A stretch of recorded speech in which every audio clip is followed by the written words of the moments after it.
Bad Trip is one of the most strange but most glorious cinema experiences I've ever had in my life. And believe me, this isn't just your normal weird movie, this movie is something else. Oh, not just because of its unique, strange film style, no. You know Fred the movie? It's that. But catered to adults. Which already doesn't sound like a good film concept, but for some reason the strange way they filmed it, which was literally just, you know, inconveniencing people on a camera in a hidden video prank show turned movie. But the writing in the film it's just strange. It feels like 90% of the movie was just a giant improv session. Like they only wrote like the beginning and the end of the movie, and then the rest of it was just them going around the city finding places and doing their skits there. Of course, while inconveniencing people who are just trying to have a good day. I don't want to keep you guys waiting anymore, so let's just get into this masterpiece of a film. The movie starts with our main character, Chris. He washes cars for a living. And in that car, he sees his high school crush, Maria, Asian last name. And then this happens. Oh shit! Shit, what the fuck? As you can tell, we're dealing with the highest brow of comedy physically imaginable. Then we cut to the best friend who's the sidekick of this movie, Bud. He has a sister who's a criminal and is also the main antagonist of the movie. She asks for $50, but Bud refuses because it's his lunch money. She bullies him and steals all the money from the cash register in the place he's working at. Then Bud and Chris meet up and they're like, yo bro, we're gonna, like, he's gonna be stuff. And then a whole fucking year passes. Chris is in a bathtub and he scares some poor plumber who genuinely came to do his job. Just so you know, this entire movie is just a giant prank video.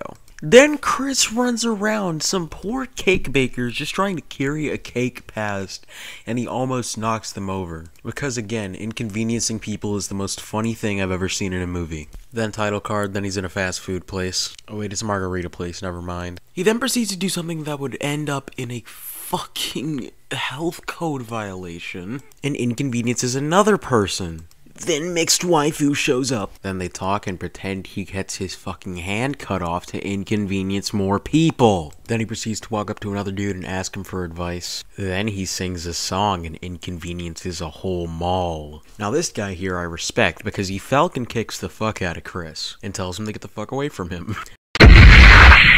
Now, I'm commenting on this because that's relatable. I do the exact same thing, too. This guy's the best character in this movie. Then he meets up with Bud and is like, hey, yo, fam, your sister's in jail. Let's borrow her car and go to New York. Bud's like, nah, fam, I don't want to do this. She's gonna kill me. But Chris doesn't care about his best friend's life, so they steal it. Then Bud's sister escapes from the prison bus. They drive down to wherever they drive down to, and they meet Cletus the cowboy, who then sends them over to an electric cowboy joint. Then his sister proceeds to inconvenience a police officer. My pussy hairy like a booty. Then she acts around and about the guys about her brother and Chris who stole her car. Cut to the electric cowboy bar. Chris gets drunk and proceeds to inconvenience everybody at the bar. Chris then daydreams about banging Maria. And just so you know, everything I've described here in 3 minutes was a grand total of 30 minutes of the movie.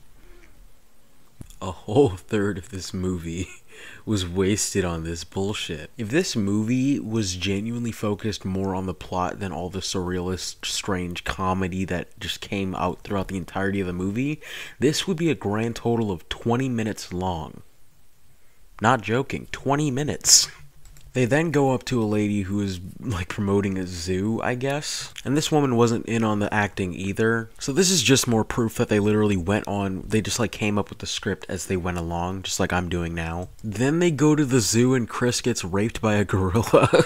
I can't show it because YouTube will be up my ass, just like, you know, this gorilla's up Chris's ass. But just imagine this. Imagine deciding to go to the zoo, you know, just trying to hang out, just trying to be a vibe, possibly even bringing your kids. And you say, hey, Timmy, let's go over to the gorillas. Then Timmy's poor little child eyes are forced to bear witness to a man getting his asshole violated by a gorilla.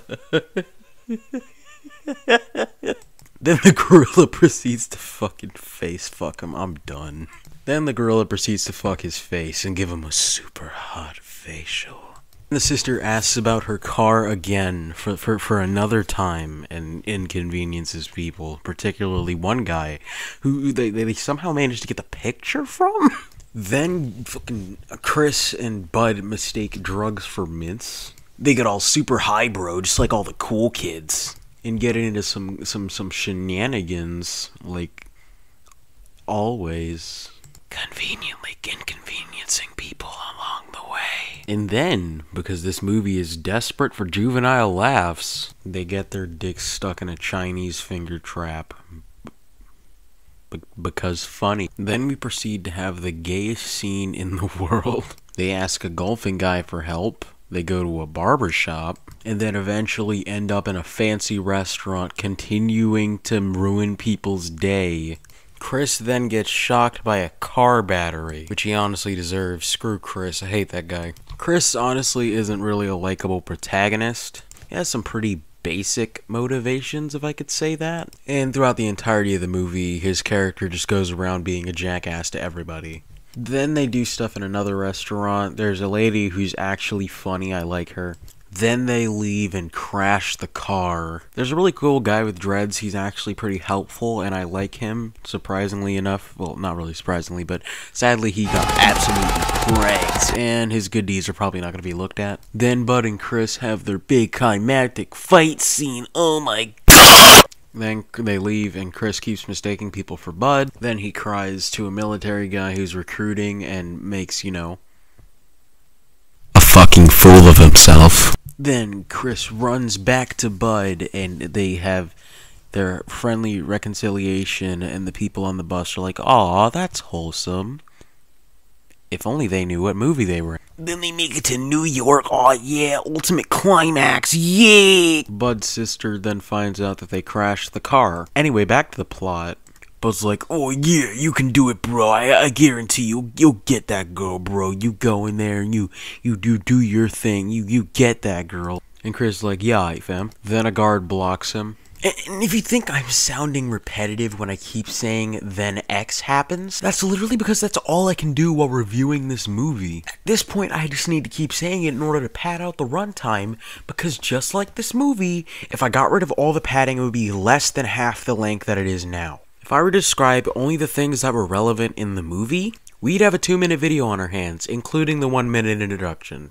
Introduction? What is wrong with me? Chris goes to the art museum, the one that his mixed artist waifu made. He confesses to his waifu, and she denies him. So yeah, the protagonist didn't even get what he wanted. The whole movie was pointless. This is painful. Then Bud's sister comes and beats up him, and then they fight her, and like, she's strong. And then the Bud decides he's gonna stand up to his sister, and before she kills them, and then she's like, "Haha, this was all a prank. I was just trying to see if you weren't a pussy anymore. I'm glad you evolved from a bitch boy."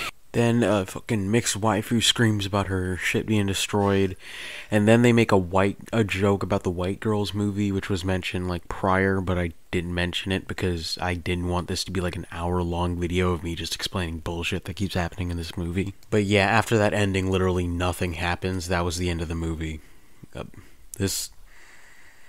I don't even know what to call this. This is so interesting, yet so garbage that it's just intriguing to me. This was by far the most painful piece of media I've ever covered. And not only did I waste my time watching this originally, but I had to watch this a second time in order to keep this commentary going. So I wasted a good, an hour, 3 hours of my life watching this. But hey, content is content. This was probably the strangest movie that I've ever seen in my life, but if you guys have any opinions or whatever, you just leave them in the comments or something. I'm going to go and drink more bleach.